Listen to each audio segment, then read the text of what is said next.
Ne ramène plus cette fille, c'était le message de ma mère. La veille de Noël, mon neveu a étalé du molle sur ma fille et ma famille Harry. J'ai répondu, parfait.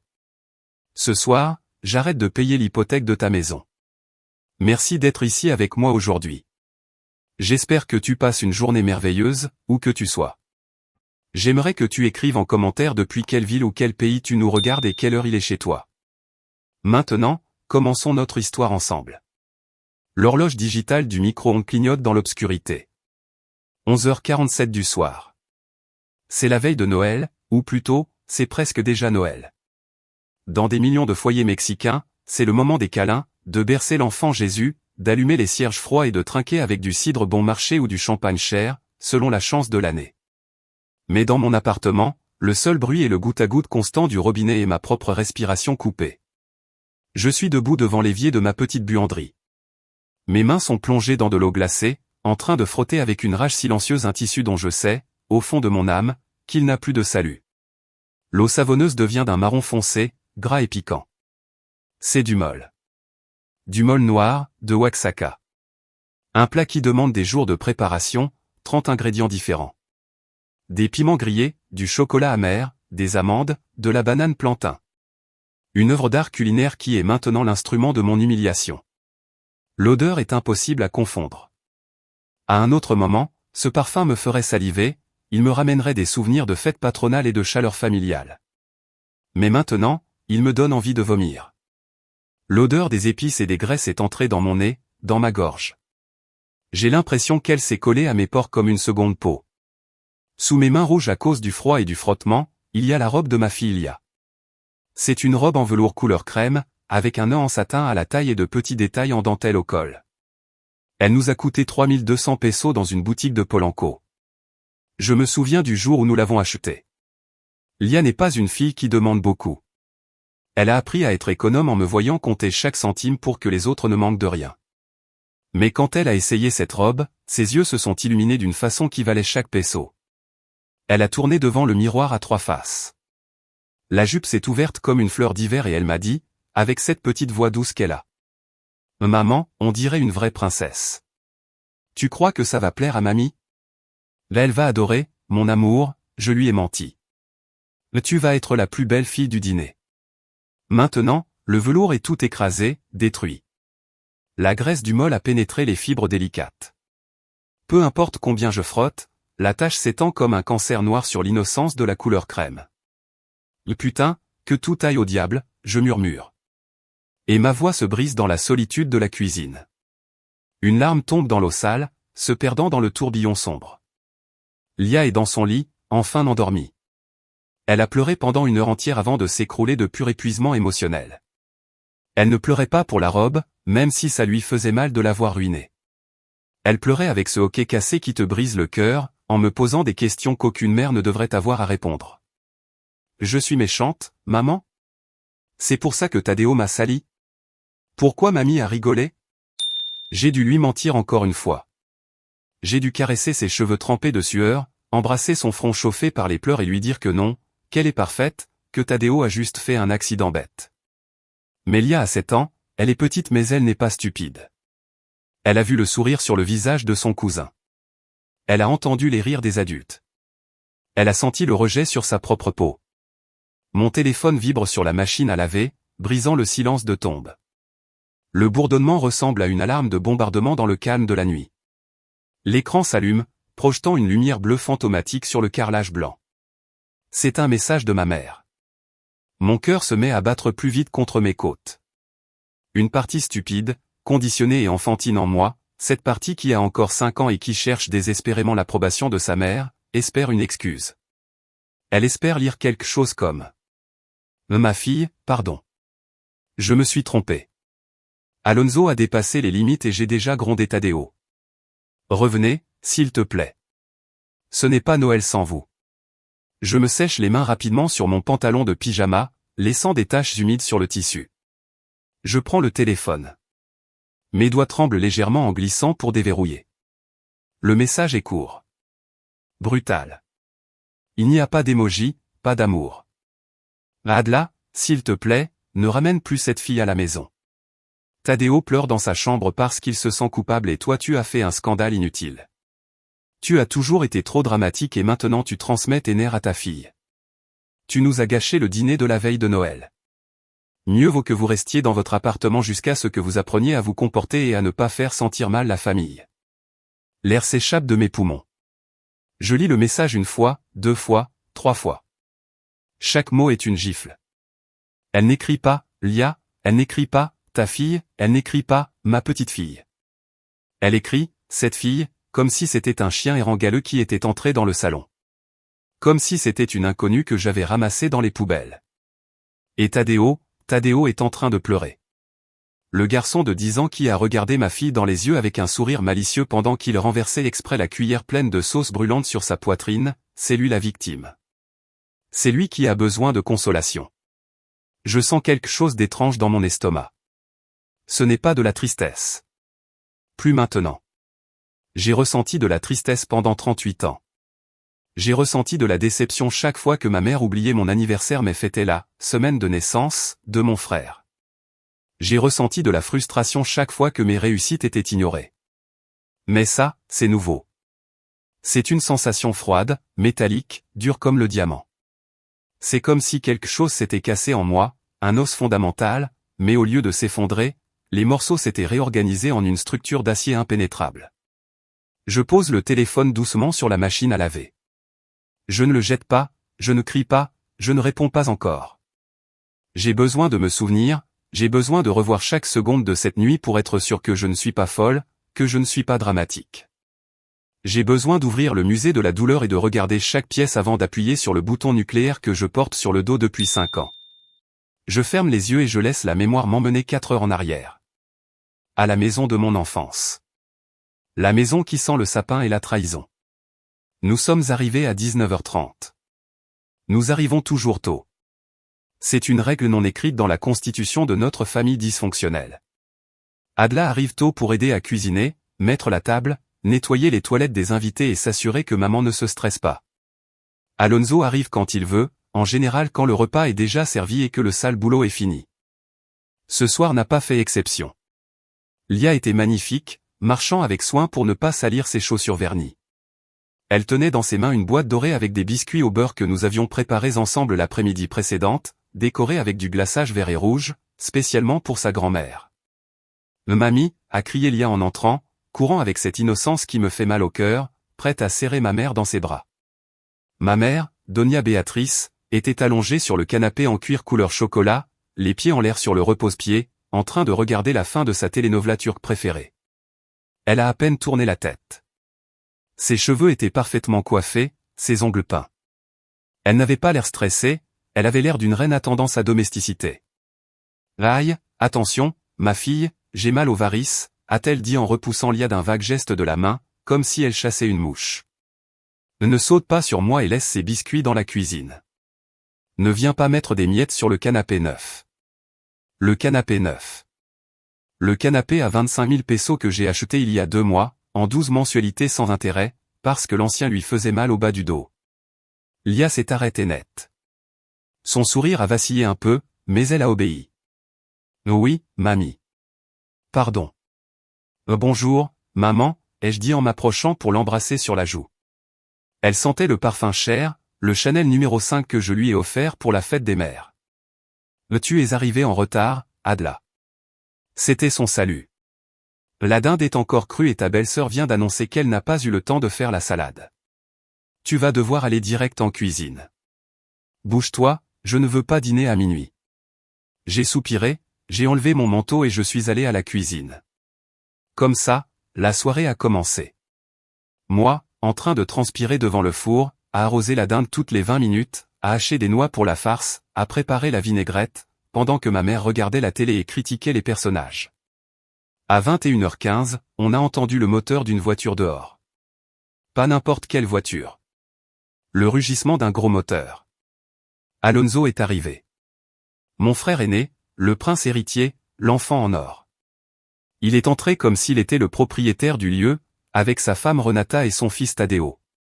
Alonso portait une chemise Ralph Lauren qui lui serrait un peu le ventre, montrant sa vie sédentaire, et faisait teinter les clés de son Jeep Wrangler dans sa main. La joie du foyer est arrivée, a-t-il crié en ouvrant les bras, attendant ses applaudissements. Et il les a reçus. Ma mère s'est levée du canapé avec une agilité surprenante, oubliant miraculeusement ses varices douloureuses. Mon chéri, mon fils, comme tu es beau. Quelle élégance. Salut, Ma, ça va? J'ai apporté du vin, a dit Alonso en posant une bouteille de rouge générique sur la table. Une bouteille à 150 pesos de l'Oxxo, alors que moi j'avais apporté 3 bouteilles de Rioja Grand Reserva et une tequila dont Julio 1970. Oh, quel beau détail, mon amour. Toujours si généreux. Assieds-toi. Tu dois être fatigué de travailler autant. Adla, serre un verre à ton frère. Renata est entrée derrière lui, en mâchant du chewing-gum la bouche ouverte, les yeux sur son portable. Elle n'a même pas salué. Tadeo, avec son iPad allumé à fond, en train de regarder des vidéos de youtubeurs qui crient, a couru direct vers le sapin de Noël et a commencé à secouer les cadeaux avec violence. Tadeo, doucement, ai-je dit depuis la porte de la cuisine, avec le torchon à la main. Ces décorations sont en verre soufflé, elles sont fragiles. Laisse-le, Adla, est intervenue Renata sans lever les yeux d'Instagram. C'est un enfant, il est excité. Ne sois pas rabat-joie. Laisse-le profiter de Noël. J'ai servi le dîner. Toute seule. J'ai porté les plats lourds jusqu'à la table. La dinde dorée, les romeritos à point, la morue à la biscayenne, la salade de pommes à la crème et le foutu molle au poulet qu'Alonso aime tant et que maman avait insisté pour que j'achète au marché spécialisé. Nous nous sommes assis. La table était pleine, mais l'air était vide de tendresse. Lia s'est assise à côté de moi, toute silencieuse, essayant de se faire toute petite, d'occuper le moins de place possible. Tadeo s'est assis en face d'elle, la regardant avec cette curiosité cruelle que les enfants qui n'ont jamais entendu un « non » ont souvent. Cette robe est ridicule, a dit Tadeo soudain, en montrant Lia avec sa fourchette sale. Tadeo, mange, a dit Alonso la bouche pleine de dinde. On dirait une nonne, a insisté l'enfant en augmentant le volume de sa voix. Une nonne moche et naine. Lia a baissé la tête, ses oreilles sont devenues rouges. Tadeo, ça suffit, ai-je dit d'une voix ferme, en plantant mes yeux dans les siens. Respecte ta cousine. Si tu n'as rien de gentil à dire, tais-toi. Oh, Adla, c'est une blague, a ri Renata en buvant une grande gorgée de mon vin. Quelle peau sensible vous avez, toi et ta fille. Tadeo plaisante, c'est tout. Il a un sens de l'humour très fin, hein mon champion? Oui, c'est une blague. Lia, c'est une pleurnicheuse. Une pleurnicheuse sans papa. Le silence est tombé sur la table comme une dalle de béton. Mon ex-mari nous a quittés il y a 5 ans. Le divorce a été douloureux. Alonso et Renata savent parfaitement à quel point ça fait mal à Lia quand elle demande pour lui. J'ai regardé ma mère. J'ai cherché la matriarche. Maman, ai-je dit, la voix tremblant de rage retenue. Tu ne vas rien dire? Tu vas laisser ton petit-fils insulter ta petite-fille comme ça? Maman a soupiré, a posé ses couverts avec agacement et a levé les yeux au plafond. Aïe, ma fille, commencez pas à vous disputer la veille de Noël. Les enfants sont cruels parfois, ça passera. Ne gâche pas le dîner avec tes reproches. Manger, le molle va refroidir et après ce n'est plus bon. J'ai avalé ma rage avec un morceau de dinde qui avait le goût de carton. J'ai serré la main de Lia sous la table et je lui ai murmuré. Ignore-le, mon amour, tu es courageuse. Et puis le moment qui a changé ma vie est arrivé. Lia, essayant d'être normale, a tendu le bras timidement pour attraper le panier de pain. Tadeo, avec une rapidité calculée comme un serpent, a pris la grande cuillère de service du molle. Elle était pleine de sauce épaisse, sombre, grasse et fumante. Tu veux du pain? A demandé Tadeo avec un sourire tordu, mauvais. Tiens, mange plutôt ça pour que tu grandisses. Et avec un geste sec et volontaire du poignet, comme quelqu'un qui lance une pierre, il a versé le contenu de la cuillère directement sur Lia. Ce n'était pas un accident. La cuillère ne lui a pas glissé des mains. J'ai vu ses yeux viser la cible. J'ai vu l'intention pure. Le molle est tombé avec un bruit humide, splat, sur la poitrine de Lia. La sauce a recouvert le nœud de satin, s'est étalée sur le velours crème et a éclaboussé son menton et son cou blanc. Lia a laissé échapper un cri étouffé, un mélange de surprise et de douleur avec la brûlure de la sauce chaude sur sa peau. Elle est restée paralysée une seconde, en regardant la tache noire s'étendre sur sa belle robe. Puis elle a éclaté en sanglots. Un cri déchirant, de pure humiliation. « Quoi ?» a dit Tadeo, puis il a éclaté de rire. « Regarde, maman, maintenant elle est noire comme son âme. On dirait un dalmatien sale. » Renata a laissé échapper un petit rire aigu en se couvrant la bouche avec sa serviette, mais ses yeux brillaient de plaisir. Alonso a regardé son fils et, au lieu de le gronder, il a souri et lui a ébouriffé les cheveux avec fierté. « Quelle précision, champion! Tu devrais être pitché de baseball. » Je me suis levé d'un bond, ma chaise a reculé avec fracas. « Qu'est-ce qui ne va pas chez vous ?» ai-je crié. Ma voix ne tremblait plus, c'était un tonnerre. « Tu l'as brûlé. C'est de la sauce chaude.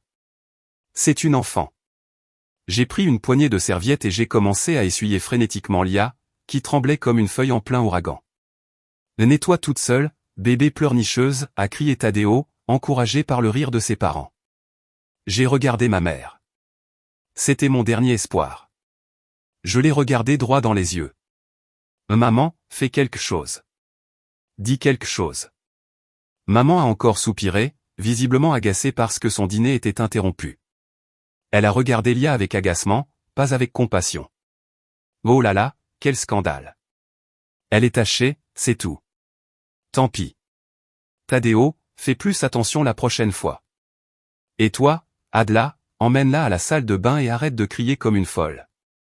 Tu vas me faire monter la tension et tu sais que le docteur m'a interdit les contrariétés. Ce n'est qu'une robe, pour l'amour de Dieu. Juste une robe, ai-je demandé, en sentant que le monde s'arrêtait. Lil l'a attaqué. Vous êtes en train de rire d'elle. Alonso a levé les yeux au ciel et s'est resservi du vin, dans ma bouteille chère. Ne sois pas exagéré, petite sœur. Il jouait. Tadeo s'est un peu emporté. Achète une autre robe et voilà. Tu gagnes bien ta vie, non? Arrête de faire un drame où il n'y en a pas. Personne ne s'est levé pour aider. Personne ne s'est excusé. Renata continuait à rire à voix basse, montrant quelque chose sur son portable à Alonso, probablement un mème, en ignorant les pleurs de ma fille. J'ai pris Lia dans mes bras, même si elle est déjà grande pour ça, et je suis sorti de la pièce. Je l'ai emmenée à la salle de bain des invités. Pendant que je lui enlevais la robe avec des mains tremblantes, j'entendais les rires dans la salle à manger éclater à nouveau. Ils racontaient des blagues comme si de rien n'était, comme si la douleur de ma fille n'était qu'un petit intermède comique dans leur dîner. J'ai lavé Lia du mieux que j'ai pu. Je lui ai mis mon grand pull pour la couvrir, j'ai pris nos affaires et je suis sorti de la maison sans dire au revoir. Pendant que je traversais le salon vers la porte principale, j'ai entendu ma mère dire à haute voix, pour que je l'entende. Cette fille gâche toujours les beaux moments de la famille. Quel mauvais caractère, exactement comme son père, que Dieu ait son âme, mais quel mauvais caractère il avait. J'ai fermé la porte derrière moi doucement et à ce moment-là j'ai su que je ne la rouvrirai jamais. De retour au présent, l'eau sale de l'évier a complètement refroidi.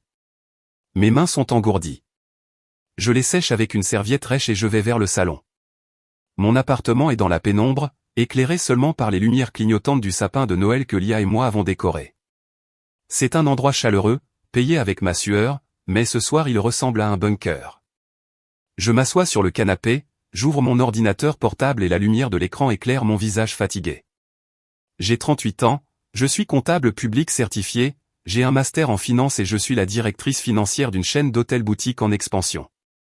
Ma vie professionnelle est basée sur la précision, l'analyse de risque, la détection de fraude et de fuite de capitaux. Les chiffres sont mes amis. Les chiffres ne mentent pas. Les chiffres ne te disent pas « je t'aime » pour ensuite te planter un couteau dans le dos. J'ouvre un dossier sécurisé sur mon disque dur. Puis j'ouvre un fichier Excel protégé par mot de passe que je garde en secret depuis 5 ans. Le nom du fichier, gastofamiliarsupport.xlsx. Beaucoup de gens pensent que je suis froide. Alonso dit dans mon dos que je suis une calculatrice avec des jambes et que c'est pour ça que mon mari m'a quitté. Mais ce fichier n'est pas né de la froideur, il est né du doute. Il est né du besoin de comprendre pourquoi, alors que je gagne 3 fois plus que mon frère et ma belle-sœur réunis, j'ai toujours moins d'économies. Pourquoi j'ai toujours l'impression de vivre au bord du gouffre? Je commence à parcourir les onglets du fichier. C'est un musée digital de ma propre stupidité. Chaque cellule est une blessure. Onglet 1. L'hypothèque. Maison de maman. Il y a 4 ans, mon père est mort d'une crise cardiaque foudroyante. Ça a été horrible, mais ce qui est venu après a été pire. Nous avons découvert que papa avait rehypothéqué la maison pour sauver une affaire ratée. Il a laissé beaucoup de dettes. La maison de l'enfance, cette maison où aujourd'hui ils ont humilié ma fille, était sur le point d'être saisie par la banque Santander. Je me souviens de l'appel. Maman pleurant hystériquement. Adla, ils vont me mettre à la rue. Ton père nous a ruinés. Fais quelque chose.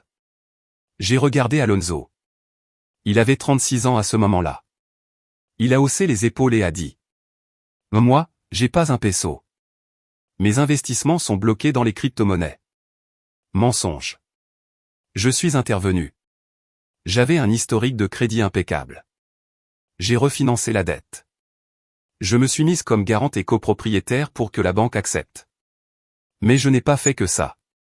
Pour éviter que maman se stresse, j'ai mis le paiement automatique depuis mon compte de salaire. Paiement mensuel, 18 500 pesos. Maman met 2000 pesos de sa pension. Symboliquement, Alonso met 0 pesos. Je regarde la colonne des totaux. En 4 ans, j'ai payé 888 000 pesos, seulement en capital et intérêts de cette maison. Une maison où mon frère a la chambre principale avec salle de bain privée et jacuzzi. Et moi, quand je dormais là-bas, je devais utiliser le canapé lit du salon parce qu'ils ont transformé mon ancienne chambre en salle de jeu de Tadeo. Onglet 2. Le Jeep Wrangler d'Alonso. C'est celui qui me fait le plus mal, celui qui me fait sentir la plus idiote. Il y a 2 ans, Alonso a décroché un travail de rêve dans une agence d'immobilier de luxe. Il a dit qu'il avait besoin d'une voiture qui montre le succès. L'image, c'est tout dans ce métier, petite sœur. Si j'arrive en Uber, personne ne va m'acheter un Pantouse, m'a-t-il dit avec ce sourire charmant qu'il utilise pour manipuler. Son crédit était ruiné par ses cartes de crédit impayées. Maman m'a supplié, m'a invité à prendre un café, m'a pris les mains et a pleuré. Aide-le, Adla. C'est sa grande chance. S'il réussit, il nous aidera tous. C'est ton frère, c'est ton sang. Sois une bonne sœur. J'ai été sa garante. Co-signataire. J'ai signé les papiers à la concession, entouré de ballons et de félicitations. Alonso avait l'air si heureux dans son Jeep noir. Il a promis de payer les mensualités religieusement. Je regarde le tableau d'amortissement. Sur les 24 mensualités jusqu'à aujourd'hui, lui en a payé 4, moi j'en ai payé 20. Chaque mois, la banque m'appelait. Mademoiselle Adla, le paiement du crédit auto n'est pas passé. Et moi, terrorisé à l'idée de salir mon historique de crédit, je payais. Alonso ne me remerciait même pas. Il m'envoyait juste un WhatsApp. Je te rembourse la semaine prochaine. Là, je suis un peu juste. Cette semaine n'arrivait jamais. Total payé pour le Jeep, plus assurance et taxes, 240 000 pesos. En gros, j'ai offert une voiture de luxe à mon frère pour qu'il puisse arriver avec style aux fêtes où il se moque de moi. Onglet 3. Frais médicaux et style de vie. L'assurance santé privée de maman. Elle refuse d'aller à la sécurité sociale publique. Elle dit que ça sent le vieux et qu'on la traite mal. Alors je lui paye une police premium de GNP à 54 000 pesos par an. Les forfaits téléphoniques. J'ai un forfait entreprise familiale avec Telcel. 5 lignes, la mienne, celle de Lia pour sa tablette à l'école, celle de maman, celle d'Alonso et celle de Renata. Oui, je paye aussi le téléphone de la femme qui a ri de ma fille ce soir. Ce sont des forfaits illimités avec des iPhones renouvelés tous les 2 ans. Total mensuel, plusieurs milliers de pesos. La carte de crédit supplémentaire. J'ai donné une carte secondaire de mon American Express à maman pour les urgences et les médicaments. Je regarde les relevés de ce mois-ci. Liverpool, Zarakis, vêtements pour Tadeo, restaurant Puerto Madero. Un dîner de 6 000 pesos où, clairement, je n'étais pas invité. Moyenne mensuelle des urgences, 12 000 pesos. Je regarde le total général en bas du tableau Excel. La cellule est en rouge vif. Total apporté à la famille en 5 ans. 2 450 000 pesos, environ 140 000 $ au taux de change actuel. 2,5 millions de pesos. Je n'arrive plus à respirer. Avec cet argent, j'aurais pu payer entièrement mon propre appartement et arrêter de payer un loyer. Avec cet argent, j'aurais pu emmener Lia à Disney 5 fois. Avec cet argent, j'aurais pu ouvrir un fonds universitaire pour Lia pour qu'elle étudie au Tech de Monterrey sans souci. Mais non. Cet argent est parti pour maintenir la fantaisie de ma mère que Alonso est un homme à succès. Il est parti pour garder un toit de luxe au-dessus de la tête de gens qui méprisent ma fille. Il est parti pour acheter un amour qui n'a jamais existé. Je me souviens quand j'ai divorcé. Carlos, mon ex, était un homme bien, mais il en a eu assez. Tu es marié à ta famille, Adla. Pas à moi, m'a-t-il dit la nuit où il a fait ses valises. Mais on ne pourra jamais construire quelque chose à nous si tu restes le portefeuille de ton frère. Il avait raison. Je l'ai perdu, lui, pour les garder eux. Et quand il est parti, maman m'a dit. Tant mieux, ma fille. Cet homme voulait t'éloigner de nous. La famille, c'est la seule chose qui compte. Les maris vont et viennent. La famille, c'est pour toujours. Je regarde le couloir sombre, vers la chambre où dort Lia. Ça, c'est ma famille. Cette petite fille qui dort en serrant sa peluche licorne parce que son cousin l'a fait se sentir comme une poubelle. Elle est ma seule vraie famille, et moi je lui ai volé son futur, son patrimoine, pour financer ses bourreaux. Je ressens une clarté soudaine, presque violente. C'est comme si le brouillard de la culpabilité s'était dissipé d'un coup. Mes mains ne me font plus mal, je ne sens plus le nœud dans ma gorge. Je ne sens que la logique froide, dure et magnifique de la comptabilité. Un actif qui coûte plus qu'il ne rapporte est un passif. Et en affaires, quand un passif met en danger la viabilité de l'entreprise, on le liquide. Sans émotion, sans remords. Je prends mon téléphone. Le message de maman est toujours là, ne ramène plus cette fille. Très bien, maman. Tu as posé les règles. Tu as tracé la ligne dans le sable. Je vais juste avoir le courage de ne plus jamais la traverser. Mes doigts volent sur le clavier tactile. Je ne doute pas, je ne tremble pas. J'écris ma réponse. Parfait. Message reçu, Béatrice. Lia et moi ne vous dérangerons plus jamais avec notre présence. Et puisque cette fille n'est pas la bienvenue, je suppose que l'argent de sa mère ne l'est pas non plus. Cette nuit, je retire mon nom de toutes les factures, comptes et dettes. Bonne chance avec l'hypothèque, la voiture et la banque à partir du 1er janvier. Joyeux Noël. Je respire profondément, je retiens l'air un instant et j'appuie sur « Envoyer ». Puis je coupe les notifications, mais je n'éteins pas l'ordinateur. La nuit ne fait que commencer. J'ai du travail. Beaucoup de travail. L'horloge marque minuit 15. C'est officiellement Noël. Pendant que le reste du monde trinque, ouvre des cadeaux et s'embrasse, moi je commets un meurtre financier massif depuis mon canapé. Ou plutôt, c'est un suicide assisté. Eux, ils ont passé la corde autour de leur cou avec leur arrogance. Moi, je vais juste donner un coup de pied au banc sur lequel ils sont debout. J'ouvre le site web de ma banque, BBVA. Je mets mon identifiant et mon mot de passe. Le système me demande mon token digital. Je le tape. Voilà le tableau de bord. Mon argent, mon pouvoir. Je vais à la section des paiements domiciliés et récurrents. Objectif 1, la maison. Je vois le libellé, prêt hypothécaire, maison de maman. Le curseur de la souris flotte sur le bouton, supprimer la domiciliation. Je pense à la maison une seconde. Cette maison a mes marques de taille sur le chambranle de la porte de la cuisine. Elle a le citronnier que j'ai planté. Mais elle a aussi l'écho des rires de ce soir. Je clique. Fenêtre pop-up. Êtes-vous sûr de vouloir annuler ce paiement récurrent? Cela peut générer des intérêts de retard. Oui, confirmé. Le paiement programmé pour le 1er janvier ne se fera pas. Je sens un soulagement physique dans mes épaules. Ce sont 18 500 pesos qui restent dans ma poche ce mois-ci. Objectif 2, le Jeep d'Alonso. Je rentre sur le portail de la société de crédit auto. Celui-là est plus compliqué légalement. Je suis garante. Je ne peux pas juste m'effacer du contrat ce soir, mais je peux fermer le robinet. J'annule le virement automatique qui couvre ces mensualités depuis mon compte courant. J'ouvre Word. Je rédige un mail formel pour le département de recouvrement de la banque. J'ai déjà un modèle prêt. Après tout, je suis experte en finance. Objet, arrêt des paiements volontaires. Crédit numéro 8842, titulaire, Alonso Onon. Par la présente, je vous informe officiellement qu'à partir de cette date, je cesse d'effectuer les paiements volontaires en qualité de garante du crédit mentionné.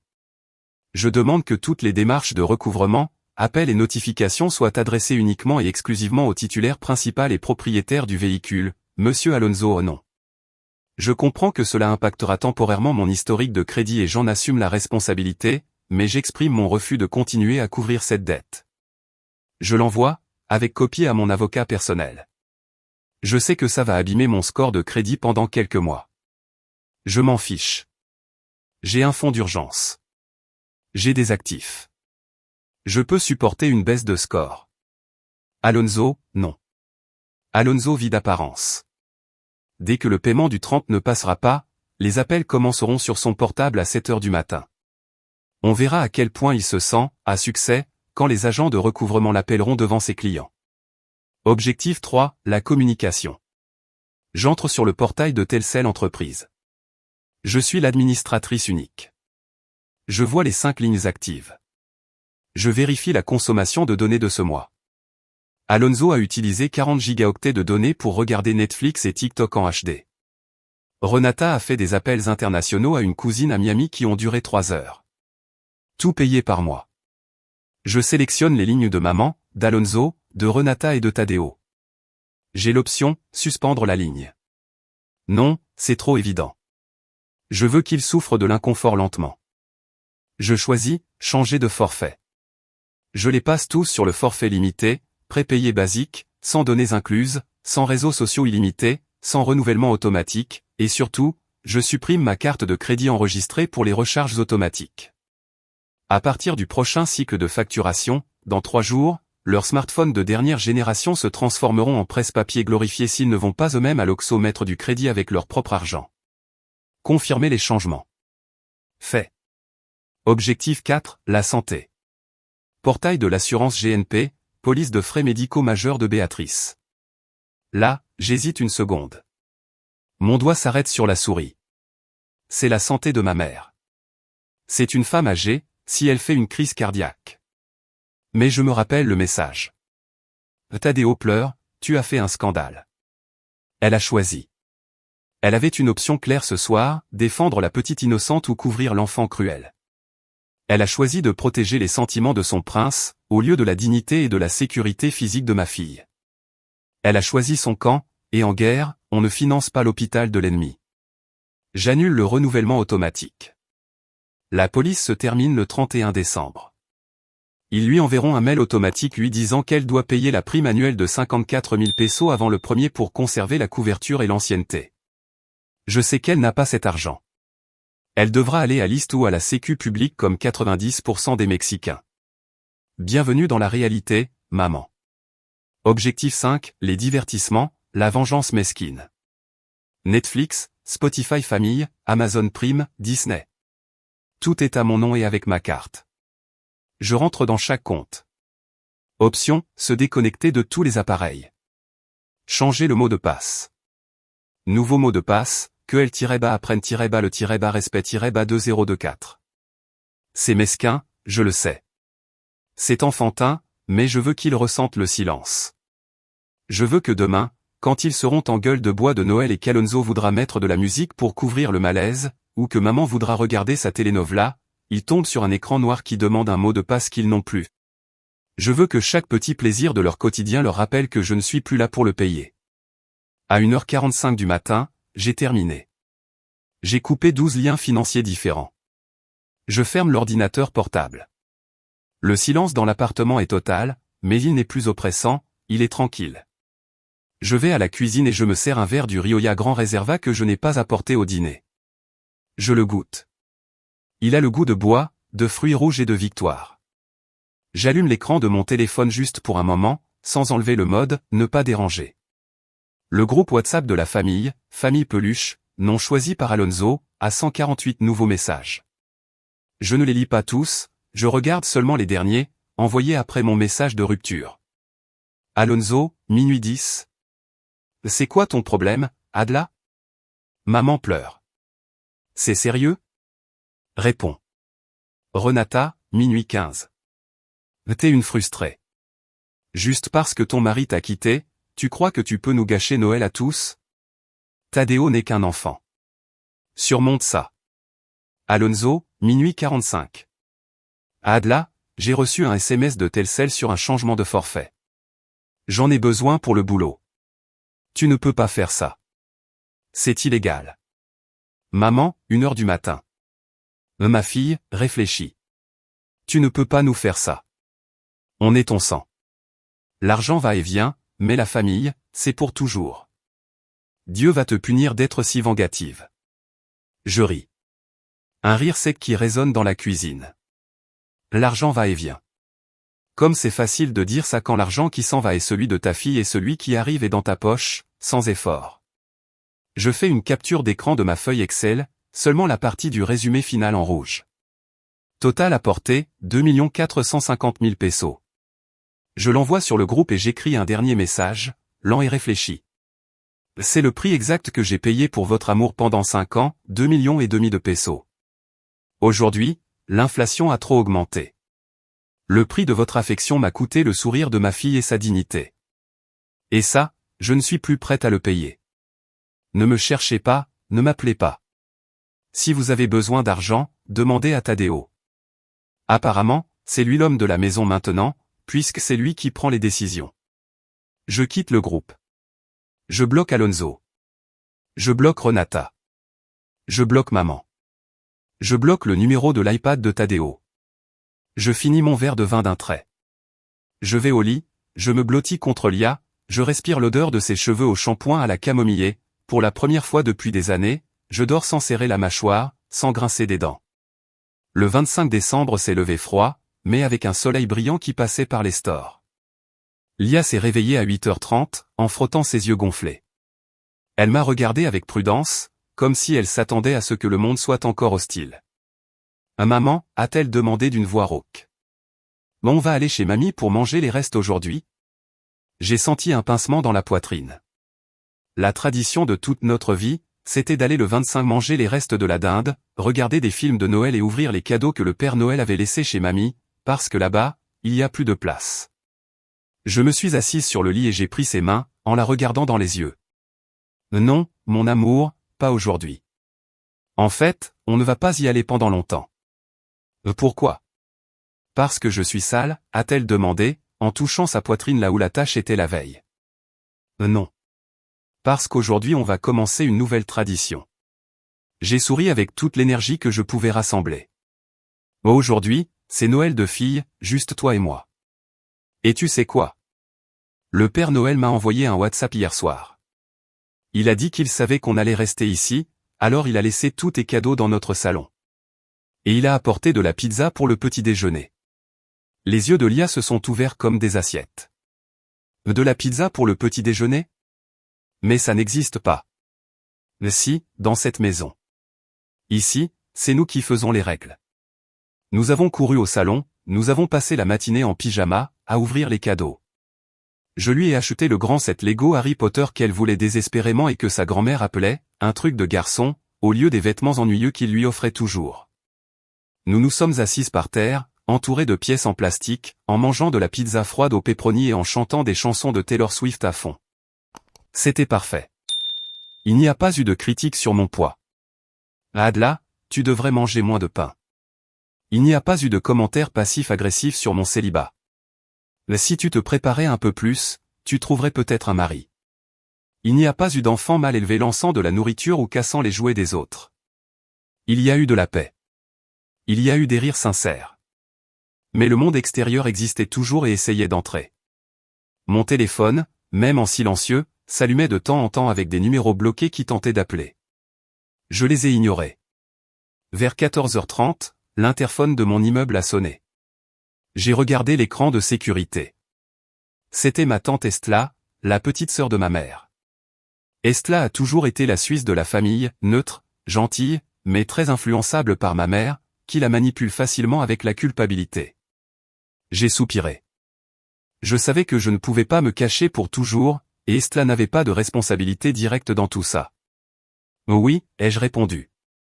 Adla, c'est tante Estla. Ouvre-moi, s'il te plaît, ma fille. J'ai apporté les romeritos et je dois te parler. Ta mère m'a appelé. Elle va très mal. J'ai laissé Lia regarder, maman j'ai raté l'avion, dans sa chambre, avec des écouteurs pour qu'elle n'entende rien, et je suis descendu au hall de l'immeuble. Je ne voulais pas laisser Estla entrer dans mon sanctuaire. Estla était à l'entrée, enveloppée dans un manteau gris, avec un vrai air inquiet. Adla, ma fille, qu'est-ce qui se passe, m'a-t-elle lancé dès que j'ai ouvert la porte vitrée. Béatrice m'a appelé à 7 heures du matin, en pleurant à chaudes larmes. Elle dit que tu l'as bloquée de partout. Elle dit que tu leur as tout enlevé, que tu les as laissés à la rue. Je croisais les bras pour me protéger du vent froid et de ses mots. Je ne leur ai rien enlevé qui leur appartenait, tante.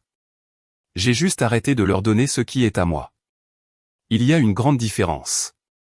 Mais Adla, elle dit que tu as annulé l'hypothèque, qu'ils vont perdre la maison. C'est Noël. Comment peux-tu être si dur? Ta mère dit que tout ça, c'est pour une petite tache sur une vieille robe et que tu es devenue folle. J'ai ri. Un rire amer qui a un peu effrayé Estla. Une petite tache sur une vieille robe.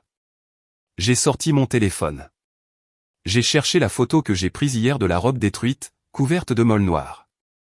Je la lui ai montrée, puis, encore plus important, j'ai cherché la capture d'écran du message de maman. Cette fille. Lis ça, tante.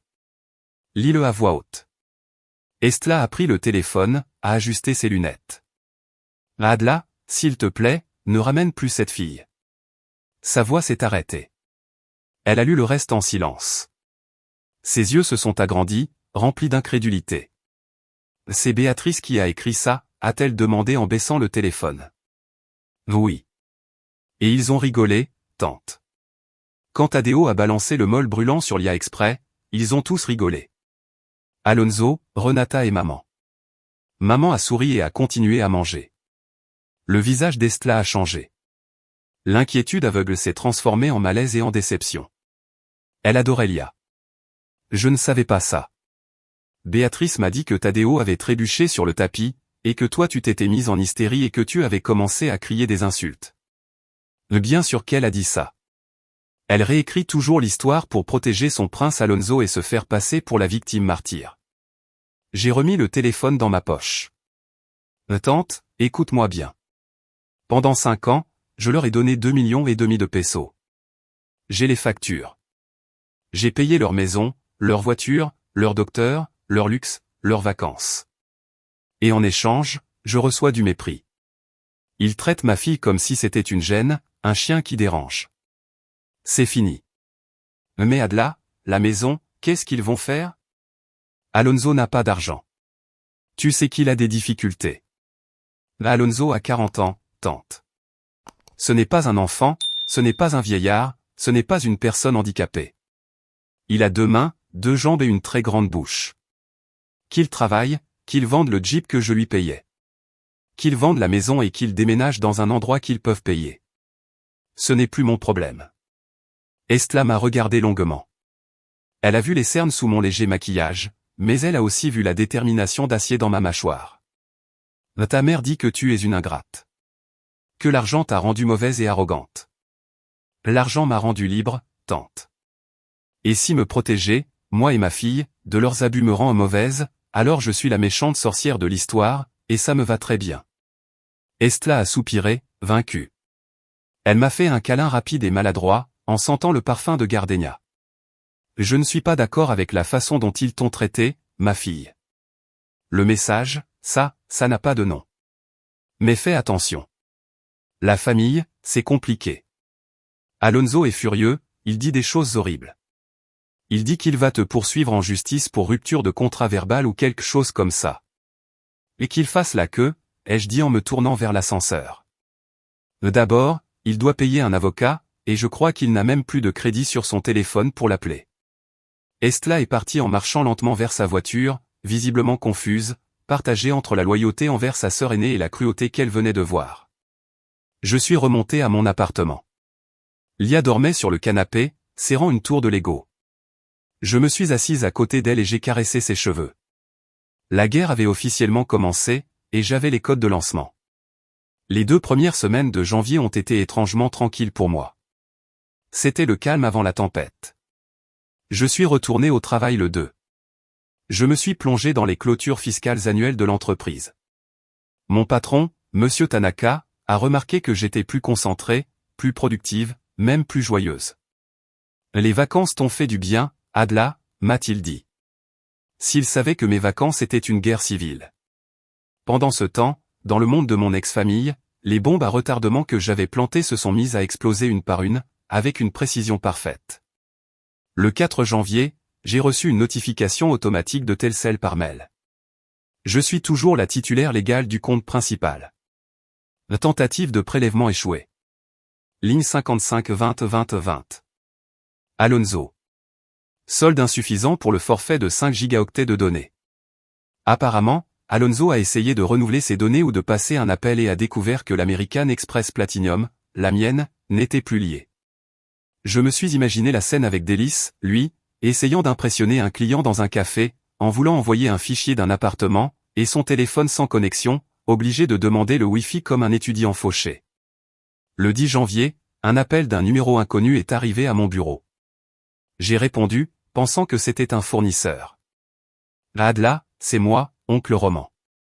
Roman, le cousin aîné de ma mère, le patriarche autoproclamé de la famille étendue.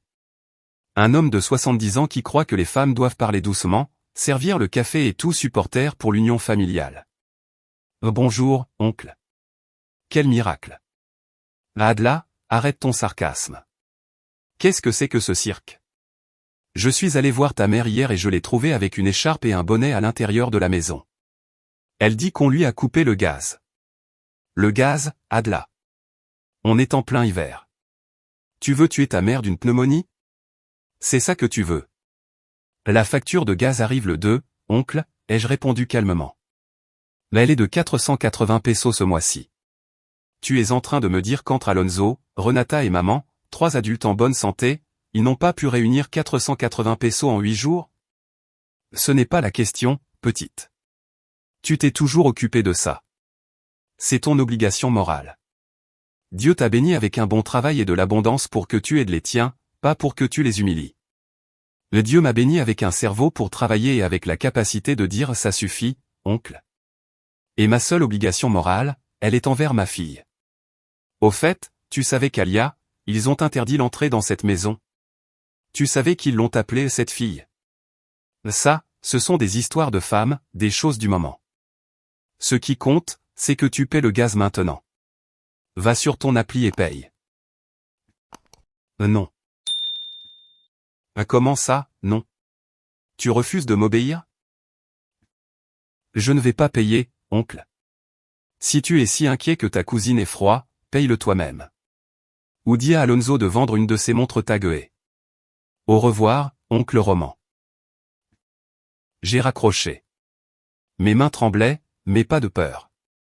D'adrénaline pure. Dire « non » est un muscle qui s'atrophie si on ne l'utilise pas.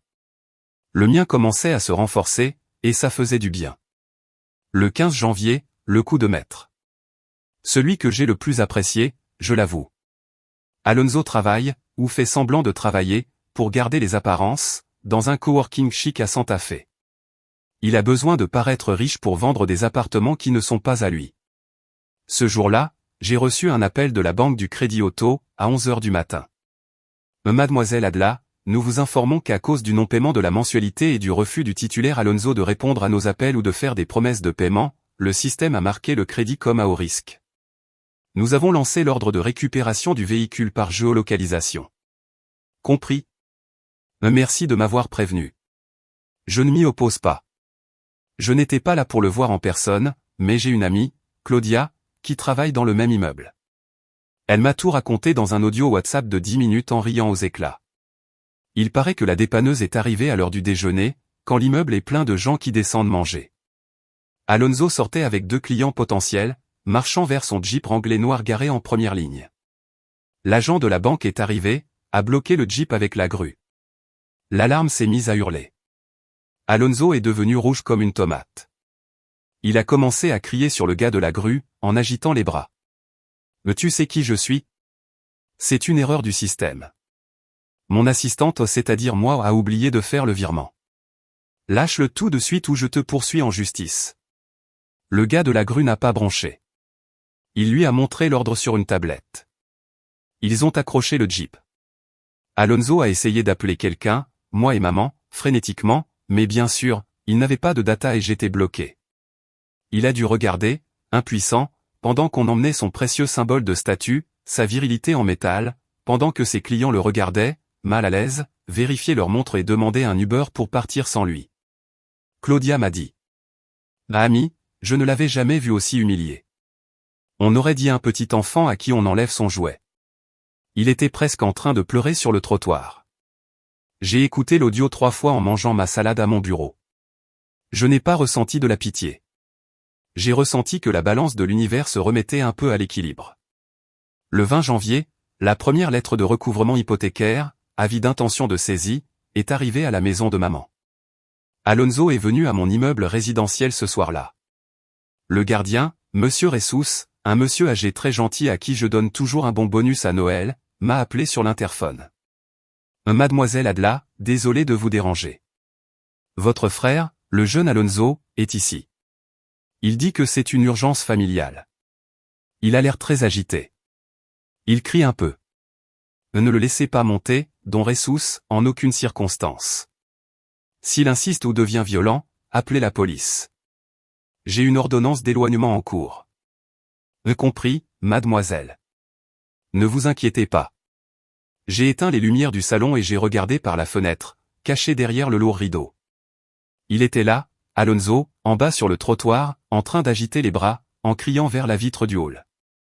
Sans son Jeep, il avait dû venir en transport en commun ou dans un taxi bon marché, et ça se voyait, il avait l'air perdu sans son armure de « succès ». J'entendais un peu ses cris à travers le verre. Adla, descends. Lâcheuse, tu es en train de nous ruiner. Sors. Lia était dans sa chambre, en train de faire ses devoirs de maths. J'ai monté le volume de la musique classique que j'aime mettre pour travailler. Alonso est resté là 20 minutes. Il a tapé. Il a craché par terre. Puis, vaincu, en voyant que Ressous ne lui ouvrait pas, il est parti à pied jusqu'à l'arrêt de bus, les épaules tombantes. Je l'ai vu se ratatiner dans sa veste de marque. Pour la première fois, je n'ai pas vu le prince. J'ai vu un homme d'âge moyen, raté, pathétique, qui n'a jamais appris à nettoyer son propre désordre parce qu'il y a toujours eu quelqu'un derrière lui avec une lingette humide et un chéquier. Ce soir-là, j'ai reçu un mail de Renata. Apparemment, elle est allée dans un cybercafé ou a utilisé le Wi-Fi d'un voisin, puisque son téléphone n'avait toujours pas de data. 2. Renata Divina 85 @. Objet, tu es un monstre. J'espère que tu es contente, Adla. Aujourd'hui, Tadeo a dû aller à l'école en bus et il est arrivé en retard. Les enfants se sont moqués de lui parce qu'on n'est pas arrivé en voiture et que ses chaussures étaient sales. Tu es en train de traumatiser ton neveu. Comment tu dors la nuit en sachant qu'un enfant souffre à cause de toi? Ta mère est malade des nerfs. Le docteur dit qu'elle peut faire un AVC. Si quelque chose lui arrive, tu seras une meurtrière. Répare ça tout de suite. Paie l'hypothèque et récupère le Jeep. Tu ne peux pas nous laisser à la rue. On est ta famille. J'ai lu le mail. L'audace d'utiliser Tadeo comme bouclier encore une fois. L'audace de me faire porter la faute. J'ai répondu avec une seule phrase, froide comme la glace. Dis à Tadeo d'apprendre à nettoyer sa réputation tout seul, comme tu as dit à Lia de nettoyer sa robe. Et dis à Alonso que le bus coûte 10 pesos. C'est très économique. Salut. Février est arrivé avec un air gris de faim. La banque ne plaisante pas. Quand l'hypothèque est passée en défaut pour le 2e mois de suite, rappelez-vous, ils n'ont jamais payé leur part, donc le manque, c'était 100%. La procédure de saisie s'est accélérée automatiquement. En plus, en examinant les documents après le défaut de paiement, la banque a remarqué que la situation financière des titulaires, sans mon soutien constant et mes revenus déclarés, était insoutenable. Le 14 février, le jour de l'amour et de l'amitié, j'ai reçu un appel. C'était un numéro inconnu. Mon instinct m'a dit de répondre. Adla. C'était maman. Sa voix était cassée, vieille, sans son arrogance habituelle. Elle sonnait petite. Dis-moi, Béatrice. Je n'ai même pas réussi à dire maman. On a reçu une lettre de l'avocat de la banque aujourd'hui. Ils ont collé un avis sur la porte. Quelle honte avec les voisins, Adla. Tout le monde l'a vu. Il nous donne 30 jours pour quitter la maison volontairement ou payer tous les retards, plus les intérêts de pénalité et les frais légaux. Ça fait presque 65 000 pesos juste pour arrêter la procédure ce mois-ci. Elle s'est arrêtée, attendant que je saute en disant. Je paye. Je suis restée silencieuse, en écoutant ma propre respiration. Ma fille, s'il te plaît, a-t-elle continué, commençant à pleurer. C'est la maison où tu es née. C'est la maison de ton père. Tu vas laisser cette maison se perdre par orgueil. C'est la maison où tu m'as appris que je ne vaux rien, Béatrice, ai-je dit doucement. C'est la maison où ils ont humilié ma fille et tu as rigolé. Ne dis pas ça. Je t'aime. Tu es ma fille. Je t'ai toujours aimé, c'est juste que Alonso a besoin de plus d'aide. Toi, tu es forte. Je suis ton distributeur automatique. C'est ça que je suis pour toi. Et le distributeur est en panne. Il n'y a plus de solde. Où est Alonso? Pourquoi il ne paye pas, lui? C'est lui qui vit là gratuitement. Alonso est déprimé, il ne sort plus de la chambre. Il dit qu'il ne peut pas travailler sans sa voiture, qu'il a honte. Renata est partie hier chez sa mère et elle a emmené Tadeo. Elle a dit qu'elle ne peut pas vivre dans une maison sans chauffage et avec des avis de saisie. Ah tiens donc. Le bateau coule et les rats sont les premiers à fuir. Quelle surprise. Adla, aie pitié. Je vais perdre ma maison. J'ai 65 ans. Où veux-tu que j'aille? Tu as une pension de l'État, Béatrice. Ce n'est pas beaucoup, mais c'est quelque chose. Loue un petit appartement avec une chambre. Vends les meubles chers qui ne rentrent pas. Vends tes vêtements de marque. Tu vas survivre. Moi, j'ai survécu à ton mépris et à ton indifférence pendant 38 ans. Je te promets que toi, tu peux survivre à la vraie économie pendant quelques mois. Tu es une fille horrible. A-t-elle crié soudain, son masque de victime tombant pour laisser sortir sa colère. J'aurais préféré que tu ne naisses jamais. Tu vas le regretter, de voir ta mère à la rue. Tes malédictions ne m'atteignent plus, maman. Plus maintenant. Au revoir. J'ai raccroché. Mes mains tremblaient violemment. Je me suis laissé glisser le long du mur de la cuisine jusqu'à m'asseoir par terre et j'ai pleuré. J'ai pleuré pendant 10 minutes, un sanglot profond, guttural, douloureux. Je ne pleurais pas parce que je me sentais coupable. Je pleurais parce que j'étais en deuil. J'étais en train de tuer la dernière petite espérance d'avoir une mère qui m'aime pour ce que je suis et pas pour mon argent. J'étais en train d'enterrer la petite fille qui cherchait l'approbation. Mais après les larmes, la paix est venue. Je me suis levé, je me suis lavé le visage, je me suis regardé dans le miroir et j'ai vu une femme libre. En mars, la maison a été perdue. Ça a été rapide parce qu'Alonso, dans sa stupidité infinie, avait signé des papiers quelques mois plus tôt pour un prêt rapide avec des usuriers, en utilisant la maison comme garantie secondaire, quelque chose que je ne savais pas et qui était illégal sans ma signature, mais il a dû la falsifier. Ce qui a accéléré la saisie quand l'hypothèque principale n'a pas été payée. La banque a pris possession. Maman a dû aller vivre chez tante Estla temporairement, en dormant dans la chambre d'amis, puis elle a loué une petite chambre dans un quartier populaire, loin de ses amis de la haute société. Alonso a dû trouver un vrai travail. Je l'ai vu l'autre jour, de loin, dans un centre commercial. Il travaille comme vendeur dans un kiosque de coques de téléphone. Il portait un polo d'uniforme qui lui serrait. Il avait l'air fatigué, vieux, sans l'éclat de l'enfant en or. Je ne me suis pas approché. Moi, de mon côté, j'ai fait quelque chose que je n'aurais jamais cru possible. Avec l'argent économisé en 3 mois, presque 150 000 pesos qui avant partaient dans le trou sans fond de ma famille, j'ai réservé un voyage. Pas à Disney. En Europe. Lia et moi. Paris, Rome, Madrid. 3 semaines. Lia était surexcitée. Maintenant, je suis en train d'écrire tout ça depuis le salon VIP de l'aéroport. Oui, maintenant je peux payer l'accès VIP. Lia est à côté de moi, avec sa petite robe rouge et son sac à dos tout neuf rempli de livres de coloriage. Maman, tu crois que mamie va nous manquer? M'a-t-elle demandé il y a un moment, avec cette innocence qui ne juge pas. Je l'ai regardée et je me suis rendu compte que la blessure était déjà en train de cicatriser. Je crois qu'elle regrette ce qu'on faisait pour elle, mon amour. Elle regrette le confort. Mais nous, on est mieux comme ça. On est en train de construire notre propre histoire, une histoire où personne ne nous éteint la lumière.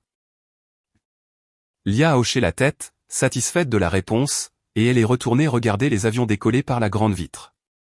J'ai sorti mon téléphone, j'ai pris une photo de nos passeports et de nos cartes d'embarquement, avec une coupe de vrai champagne au fond et un jus de pomme pour Lia. Je l'ai mise sur Facebook.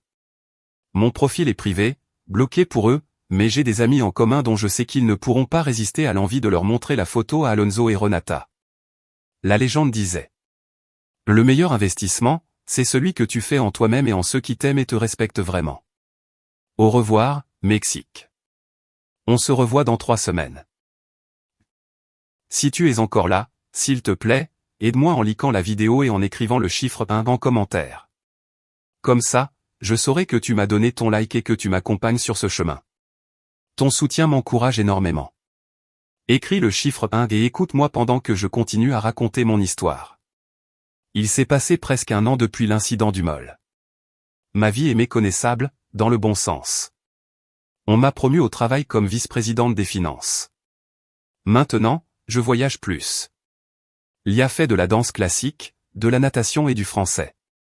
C'est une petite fille heureuse, sûre d'elle, qui ne se souvient presque plus de cette horrible nuit, sauf comme d'un mauvais rêve lointain qui a perdu son pouvoir. Je n'ai plus de cernes, je n'ai plus mal au dos tout le temps. En fait, porter 3 adultes sur le dos, ça pèse énormément. La semaine dernière, j'ai reçu un mail étrange. L'expéditeur était Tadeo Gamer 2014 @. C'était Tadeo. Je suppose qu'il a dû créer un mail en cachette dans un cybercafé. Ou peut-être, et c'est plus probable, qu'Alonso lui a dicté le texte en pensant que j'aurais de la faiblesse pour l'enfant. Je l'ai ouvert par curiosité. Bonjour, Tata Adla. C'est Tadeo. Pardon pour la robe ce jour-là.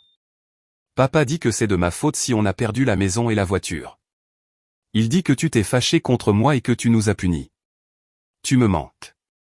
Tu peux m'envoyer de l'argent pour une Xbox ou pour des V-Bucks de Fortnite? Ici, chez mon autre grand-mère, on s'ennuie beaucoup et il n'y a pas d'internet rapide. Papa dit que toi, tu es riche. S'il te plaît, Tata, je promets de ne plus jamais salir Lia. J'ai lu le mail 2 fois. J'ai ressenti un mélange de peine et de répulsion. C'est un enfant, oui, mais il est élevé par des loups. Et il est déjà en train d'apprendre les tactiques de la meute. C'est de ma faute si on a perdu la maison. Quelle charge horrible et manipulatrice Alonso a placée sur les épaules de son fils de 10 ans pour ne pas assumer sa propre responsabilité. Quel lâche. Et ensuite, immédiatement, la demande d'argent. Sans un « comment tu vas » sans intérêt sincère. Juste, donne-moi. Ce garçon est condamné s'il continue comme ça, mais ce n'est pas moi qui peux le sauver. Si j'essaie de le sauver, ils vont me tirer de nouveau dans le marécage et m'y noyer pour m'utiliser comme radeau. Je n'ai pas répondu. J'ai supprimé le mail. J'ai bloqué l'adresse. Mon travail, c'est de sauver Lia. Mon travail, c'est de casser le cycle générationnel d'abus et d'esclavage financier. Avec moi, elle a appris que la famille, ce n'est pas le sang. Le sang, c'est juste de la biologie, un accident génétique. La famille, c'est la loyauté.